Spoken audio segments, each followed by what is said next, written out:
সুৰ সাধনাৰ বৰ্ণাঢ্য আয়োজন পুলকিত তপোবনৰ আজিৰ অনুষ্ঠানৰ শেষ কাৰ্যসূচীলৈ আমি আগবাঢ়িছোঁ।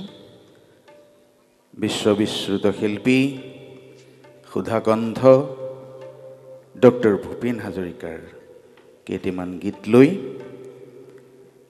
মই বৰ আনন্দিত।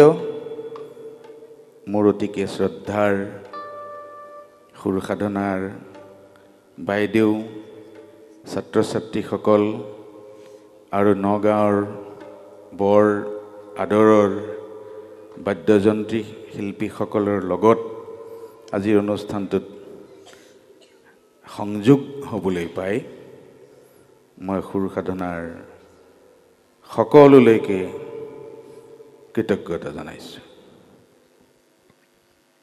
আমি আগবাঢ়িছোঁ শেষ অনুষ্ঠানলৈ। জনতাৰ শিল্পী সুধাকণ্ঠ ভূপেন হাজৰিকা।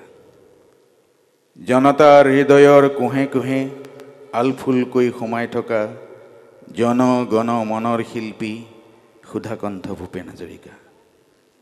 শিল্পীৰ পৃথিৱীত ভূপেন হাজৰিকা এগৰাকী কিম্বদন্তী।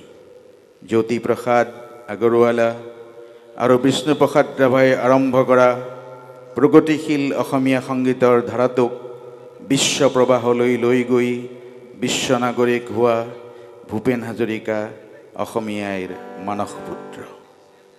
সোণ চেকুৰা মাটিতে সিঁচি দুখ মোকালিতে চোতাল মুচি ৰ'দ পোৱাবৰ কাৰণে জাকি মাৰি ওলাই অহা ৰহদৈৰ জাক আৰু সেউতীহঁতৰ মাকৰ লগতে পাহাৰ বগাই নামি অহা ডালিমিহঁতৰ শুৱনি অসমীৰ একতাৰ সূতাবোৰে তেওঁৰ গীতত সমন্বয়ৰ চানেকি তোলে।